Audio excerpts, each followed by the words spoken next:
Ancient wisdom of belonging, steady us in humility, ground us in what lasts beyond ego. Help us transcend the illusion of separateness and remember we are held by land, by lineage, by love. May our strength be gentle.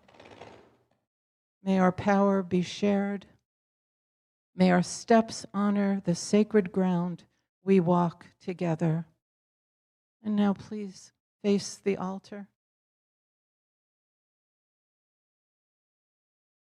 We call to the sacred whole, the great mystery known by many names, the spacious presence within and between all things, the field of unity in which we rise and rest. Dissolve what divides us, expand what unites us. Root us in what is true, in what sustains life, in what is loving. May all we do here flow from reverence. May all we release return us to wholeness. May all we become serve the healing of the one. Bless this gathering. Bless each heart. Bless the holy work of surrender that carries us beyond ourselves and into each other. Blessed be. Thank you, Patricia. Please.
Good morning, everyone. Yeah, it's time for Jubilee in action. This is where we learn what's going on at Jubilee, some ways that you can pray with your feet and other good stuff. Our social justice team invites you to join them at the next No King's Day protest on Saturday, March 28th from 1 to 3 p.m. at Pack Square.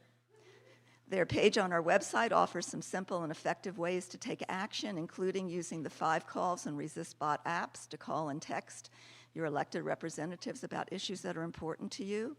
They also have protester rights and immigrant rights cards on the welcome table.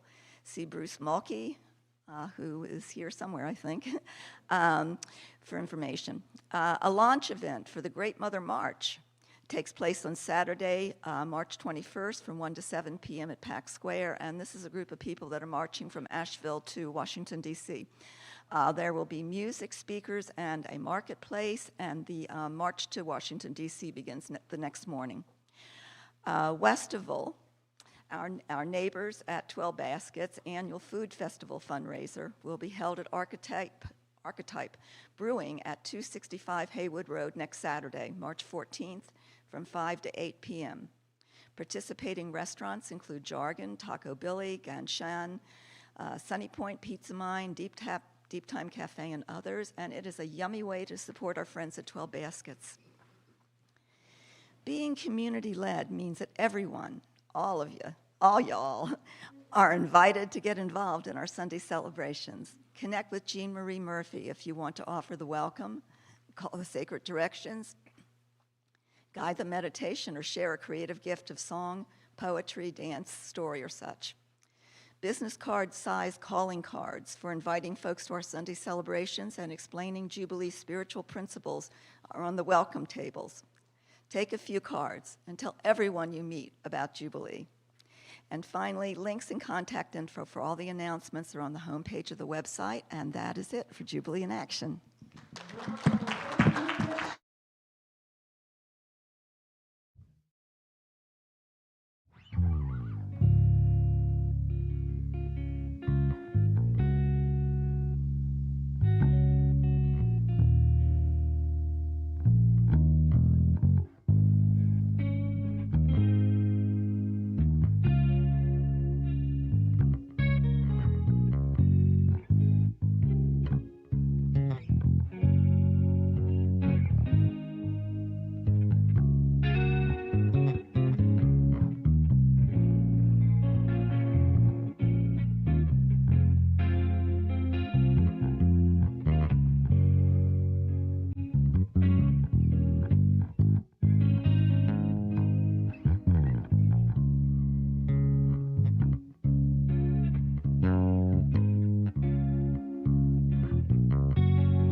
Hello, Jubilee.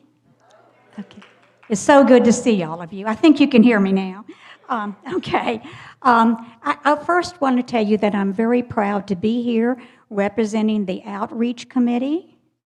And we have looked over the nonprofits in our area and who is actually helping our community that needs some assistance. And so I will be telling you a little bit about that. But I first want to say that it is due to your generosity with the basket here that we've just gone through that we have the money for this. So I want you to understand this is your gift. This is what you are giving. And so we are going to be giving $1,500 to Working Wheels. I'm going to introduce you to Jamie Beasley, and he will tell you about Working Wheels, how Working Wheels helps people in our community to get their cars repaired so they can work or they can get their loved ones to the doctor's office. So I'm giving this $1,500 check to Jamie Beasley, and he will talk to you.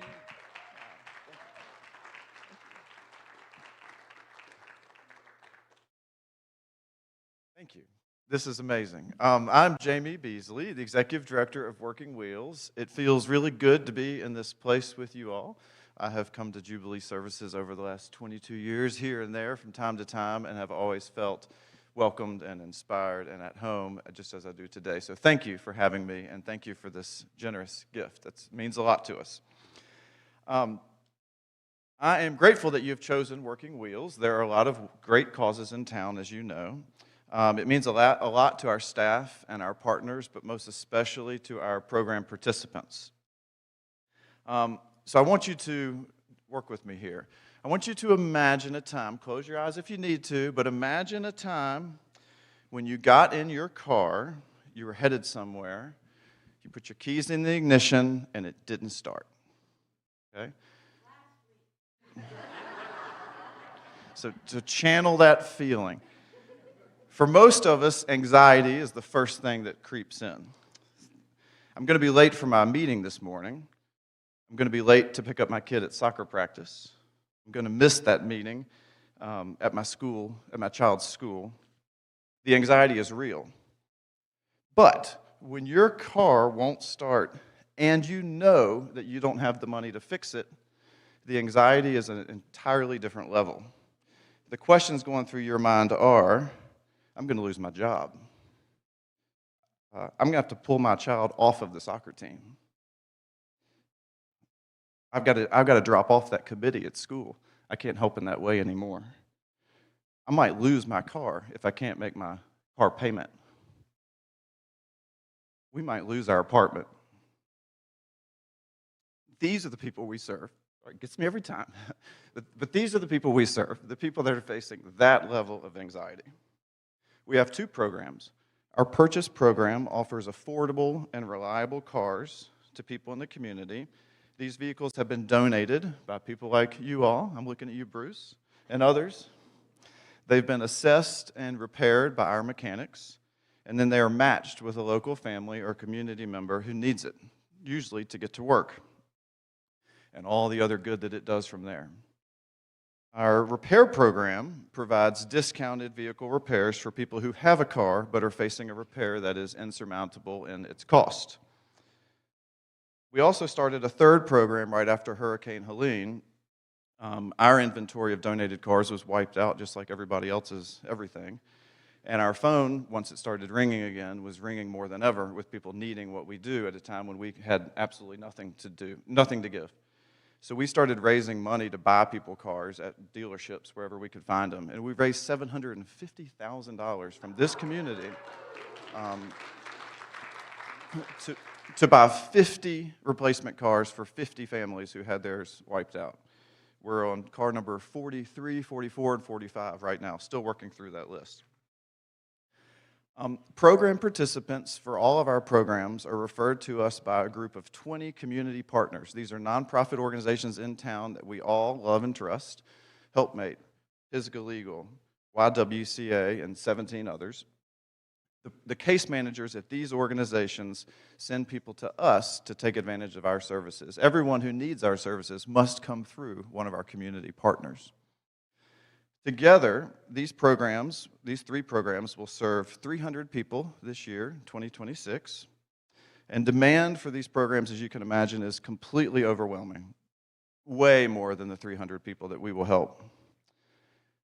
A dependable car opens the doors to education, employment, access to health care, and improved quality of life, and so many other benefits which are less tangible. I'm going to give you 4 statistics, and I'll wrap it up. 92% of our program participants report an immediate increase in their income. 98% report easier access to health care, doctor's appointments for them and their families. 98% report better access to healthy food. And 100%, every single person we help says that there's an improvement in their quality of life.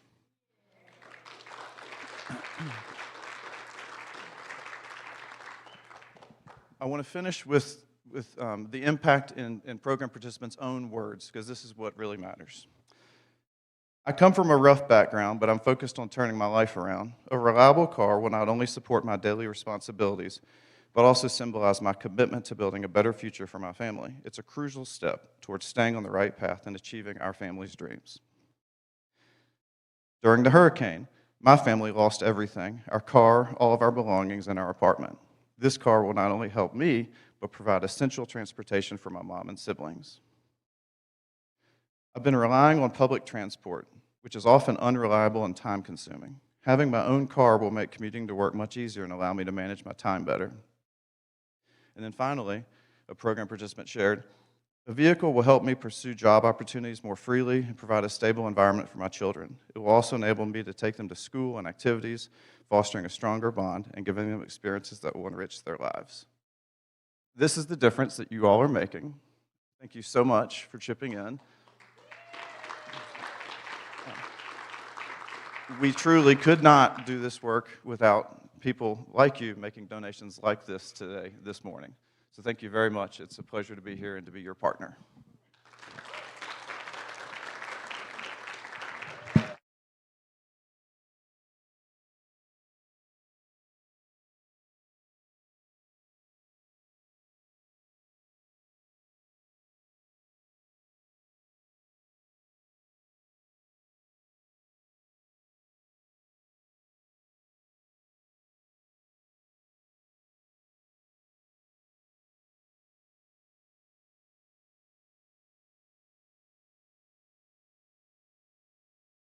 Thanks, Paula. Thanks, Jamie. Gosh, I always cry when I come to Jubilee. Always a good reason, but that's just, it's real. I have definitely had my own car struggles this month and past 6 months, and it's really awesome that there's community outreach and so much funding and love and support behind those things. So thanks again, Jamie.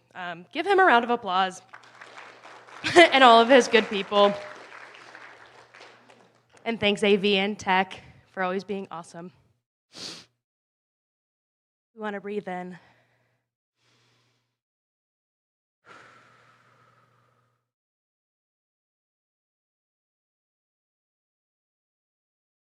So today I bring a meditation of one that is very daily for me, and with Laura Collins being back again, it's only fitting that I bring you a Bad Bunny song. You have no idea. I loved that celebration so much. That was so good for me. There's a lot to be angry about in the world, and I won't get on my soapbox too long, but I find the theme of surrender, transcendence, and unity really important in these times, and how connective Bad Bunny has been, at least in my mind, in sharing that no matter who you are, or where you come from, where you're going, home is something that is so central for all of us. And so I just wanted to read his song, Debris, Terrar, Mas Fotos. I hope Jeff is proud of my Spanish pronunciation. By Bad Bunny. So if you'll picture this with me, close your eyes if you will. Another beautiful sunset I see, enjoying everything that those who have left are missing out on. Enjoying nights like these that don't come often. But wanting to go back to the last time that I looked into your eyes and to tell you the things I didn't tell you, and to take the pictures I didn't get to take. I swear you look so pretty. Let me take a picture of you. But my chest feels heavy. My heart is pounding. Tell me, where are you? I can meet you there with friends playing cards. Today we'll leave the streets in chaos, and it'd be amazing if you'd play the guitar for me. I see your name and it makes me sigh. I'm in Puerto Rico chilling, but I should have taken more photos when I had you. I should have given you more kisses and hugs whenever I could. I hope my people never move away. And if I get drunk today, I hope they help me out. I should have taken more photos when I had you and given you more kisses and hugs whenever I could. I hope my people never move away. Today I'll be with Grandpa all day playing dominoes. At my time, being here will someday be over. But here we still drink rum and enjoy it because you never know how much time you have left. Guys, I love you so much. I really do. Thank you for being here, truly. It's very important to me that you're here, and each one of you means so, so much to me. So let's take a picture. This isn't his song, and I felt like this would be the best part of being both social media and just being who I am as a person. Yay! Yay! Oh, there's so many of us, we can't even get in all the way. That's the best.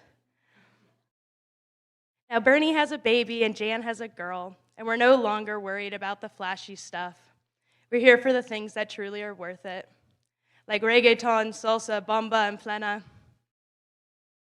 I should have taken more photos when I had you. I should have given you more kisses and hugs whenever I could. I hope my people never move away, and that my love of this place will always stay. Thank you, guys.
Thank you, thank you. Thank you, thank you, thank you. Yes, that's coming up.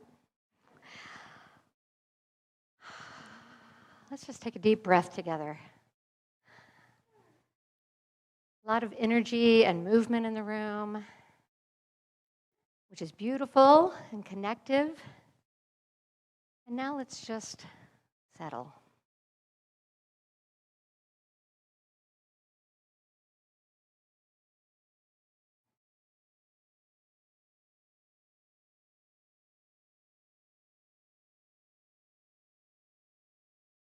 May the words of my mouth and the meditation of all our hearts be a gift to God, to the world, and to each other. Amen. Well, I decided to completely change the reading.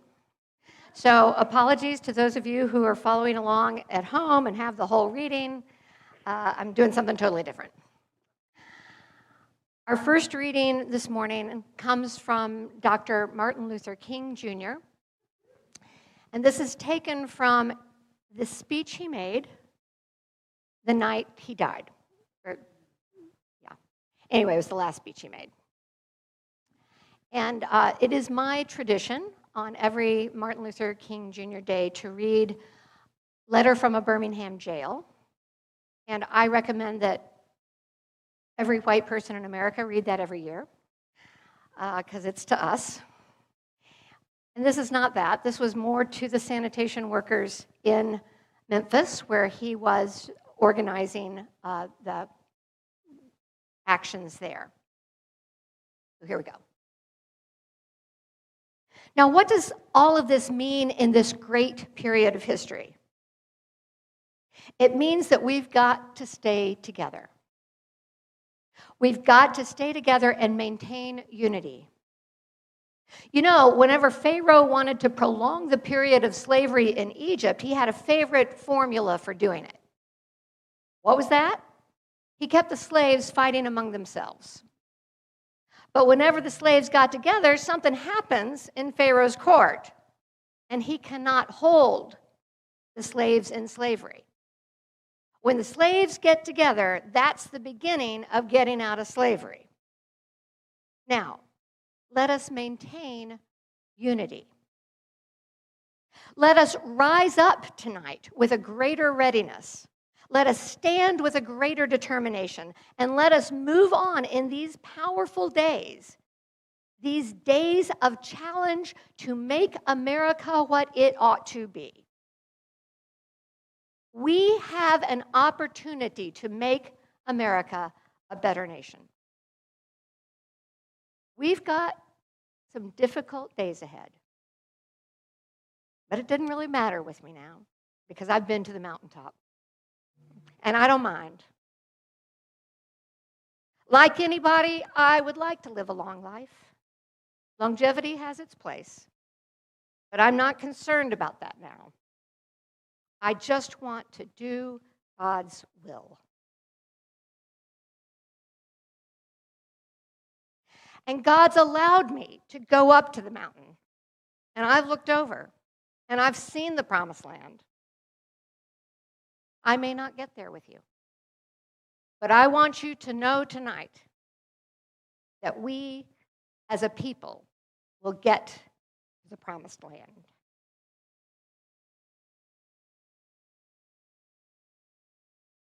And I kept the roomie.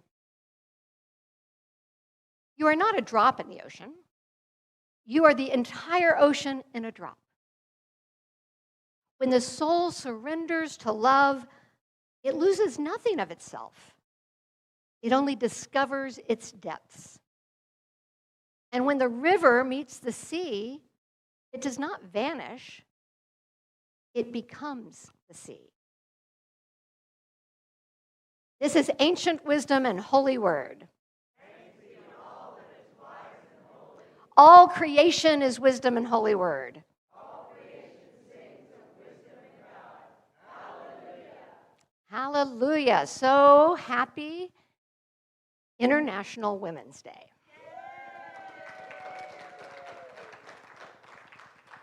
Marked by millions of people worldwide on March 8th, this day is dedicated to the advancement of women and to ensuring that progress towards equality remains on the global agenda. In the US, the whole month of March is now known as Women's History Month, but that's only since 1987. Women's History Week began in the 1970s, and God bless Jimmy Carter, he was the first president to recognize it. Carter, who dedicated his life to human rights, once said, "The abuse of women and girls is the most pervasive and unaddressed human rights violation on earth." As if he were speaking directly to us in 2026. As I stand here with you on International Women's Day, we can't help but note that 1 week ago, a girls' school was one of the first casualties of our latest war. 165 funerals this week. It's also true that war-related sexual violence saw an 87% increase between 2022 and 2024. An 87% increase. And it wasn't low before, folks. So I have to wonder, what in the world do words like surrender and transcendence and unity mean in such a context? Well, let me begin with what they don't mean. They don't mean we surrender, as in give in or give up to this reality, as if we have no choice in how the future unfolds. They don't mean that we simply want to transcend all the mess and think only about light and love, or as my teacher Daniel 4 put it, there's a kind of thing we could think of as celestial bypassing, or using the identification with the vastness or the transcending qualities to avoid incarnate life, to avoid the grittiness of earth. So it's not that. And these words don't mean that we keep quiet about the painful realities of life for the sake of unity. Mahatma Gandhi said, "Unity, to be real, must stand the severest strain without breaking." In other words, if it breaks under strain, it was never unity. So what do these words speak to us in this moment, in this gritty real life, on this International Women's Day, when nobody in the Epstein files has yet been kicked out of elected office in our country?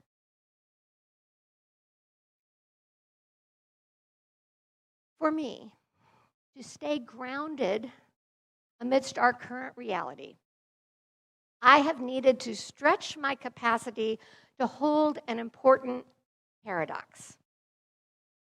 On the one hand, I open to the vast, slow, epic unfolding of natural history. The long view, represented by the stones of these ancient Blue Ridge Mountains and by the waters of this ancient river we call home.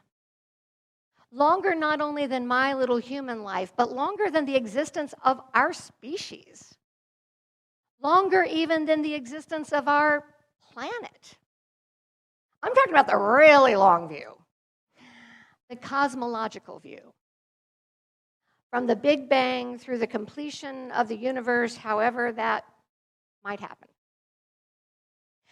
Taking this extra long view helps me keep perspective in this moment of history. And on the other side of this paradox is the very short moment-to-moment view. The belief that nothing matters more than this moment now. That only here, only now can I be awake, alive, and available.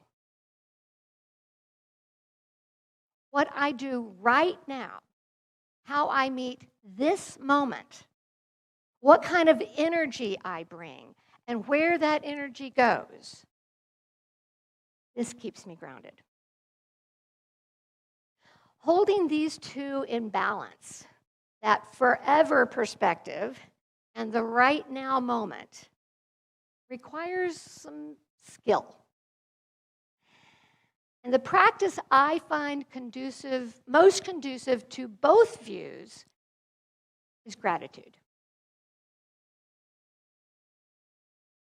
In the vast story of the universe, we exist.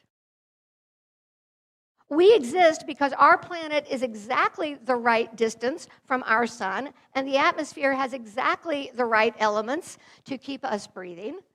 We exist because the water circulates across this globe, and because the earth beneath our feet has fed us and has fed every one of our ancestors. We exist because the food that comes from that good earth connects inside us with trillions, that's trillions with a T, of microorganisms that have evolved with us to help us digest and use that fuel. We exist because of the love of thousands who came before us. Each ovum and sperm that joined and implanted and happened to grow, and someone got born, leading to the next generation. In this inconceivably magnificent universe, all these conditions had to be just right for us to exist. Yet here we are, breathing, walking, talking, living, loving, out of the immensity, this moment. This one, right now. This breath in. This breath out. This gift that is yours and yours alone. This version of you has never existed before and will never exist again. Why are you here? And what, as Mary Oliver famously asked, will you do with your one wild and precious life? So this week, the contemporary mystic and prophet Cynthia Bourgeault wrote 2 essays that address what it means to embrace our precious lives in this apocalyptic moment. And if you'll indulge me, I'm going to quote from her fairly extensively today. So I'm going to just ask you to kind of hone in, because she uses a lot of big words. But just stay with me. She writes, "It becomes clear that our only hope of a breakthrough will come when a critical mass of human beings begin to exercise their capacity to think planetarily, i.e., as a single species, rising above nationalist divisions, theological storytelling, sacred cow histories, and ideological illusions, to begin to work as a whole greater than the sum of its parts by breaking into totally new ground. There is nothing in our past," she writes, "nothing that will save us. To be truly unflappable, we have to be prepared to let it all go. But in our present, it is already here, waiting to receive us and refashion us if only we can break free of the heavy boots on our feet." Okay, take a breath. In this one paragraph, Cynthia addresses all 3 of our topics today. We have to let it all go. Everything we know, everything we believe, everything we've built our lives on. Surrender. And we do this so that we can rise above, transcend our divisions so that we can work together as a single species in unity. All right, now, it gets even deeper. So drawing on 20th century Jesuit paleontologist Pierre Teilhard de Chardin, who wrote extensively about evolution and its meaning, she goes on. Throughout all these evolutionary upheavals, life forms are constantly disappearing, only to return again in stronger, more vigorous form. At the end of the Pliocene era, no evidence of human life is to be found anywhere. By the dawn of the next geologic era, signs of pre-hominid life are ubiquitous. The curtain then closes for another several dozen millennia as the face of the earth again endures a massive resculpting. And when the curtain reopens, the pre-hominid life forms have disappeared, replaced by the markedly more advanced Neanderthals. Like that biblical grain of wheat that falls into the ground and dies, the evolutionary seed apparently needs to go fallow periodically, returning to its womb in the geosphere. Yet on the other side of this incubation, nothing seems to be lost.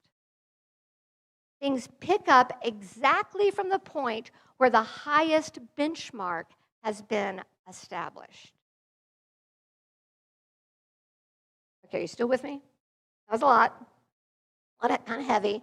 But basically, she's saying that from the vast evolutionary perspective, life as we know it may be on its way out. Might mean us, right? However, in the long story, when it picks up again, there's no going backward. Things pick up from the point where the highest benchmark has been established. Okay, so take a breath. I'm going to go on a little bit more with her. Not only do they pick up with the force of spontaneous combustion. There is nothing hesitant or even linear about this new evolutionary transmission. It is a mutation, pure and simple, a leap to a whole new level of capaciousness, and it is contagious. You still with me? Okay. So we're about to get to the moment that has to do with your one precious life. Okay. So Bourgeot goes on. No matter how long the hiatus, evolution will resume directly from its former high water mark. That is what our 4.5 billion year Earth story confirms to us again and again. If this is true, it tells me clearly where and how I am to live. Right at that high water mark, as best as I can understand it, as best as I can hold it. Not for myself, but for the future. Breathe.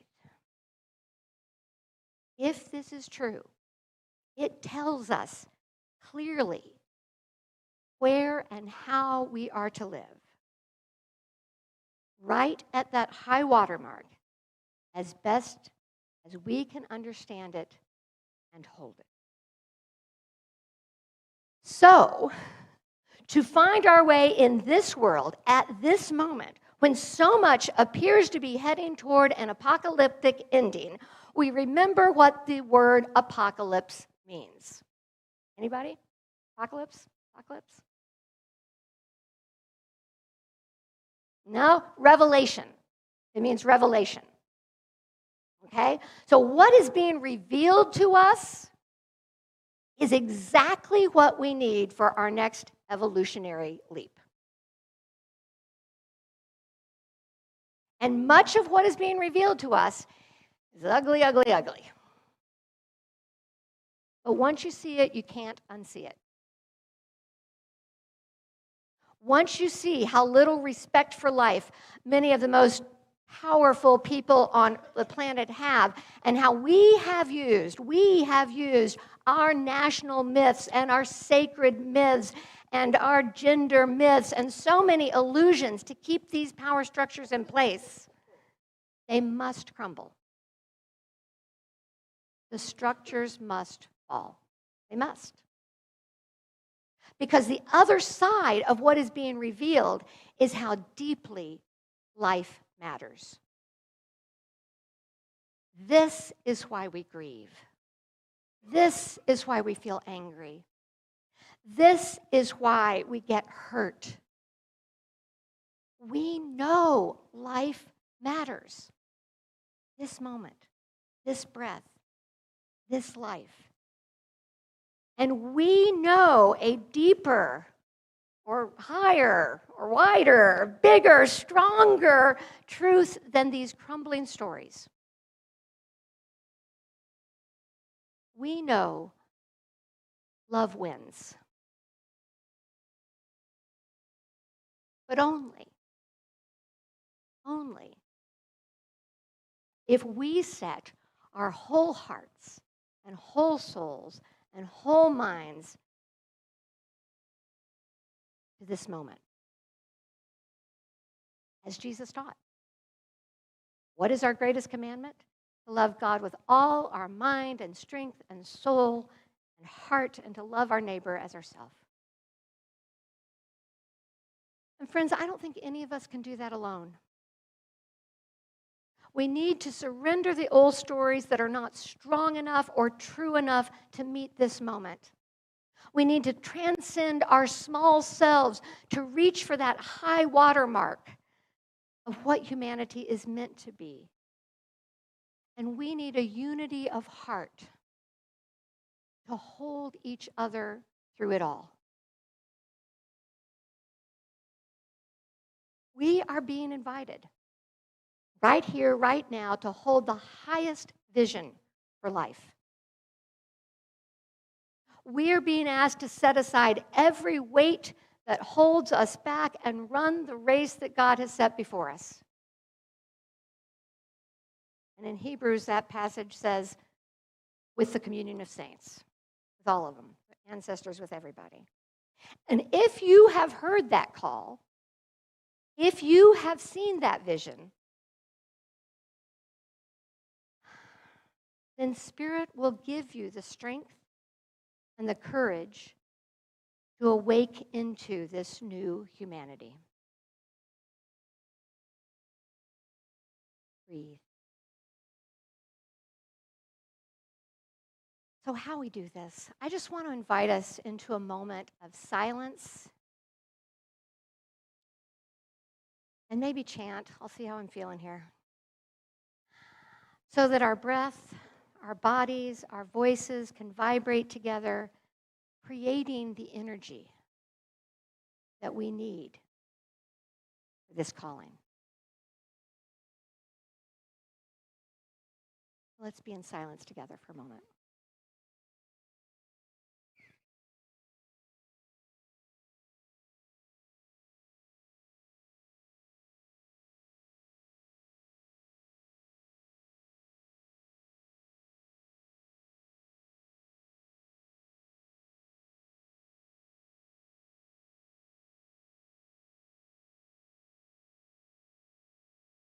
I'm going to start a chant that only has a few words. Awake, awake, put on your strength. And I'll sing it a few times, and when you get it, join me, and we'll just keep going until we don't go anymore. This is a John Philip Newell chant. Awake, awake, put on your strength. Awake, awake, put on your strength. Awake, awake, put on your strength.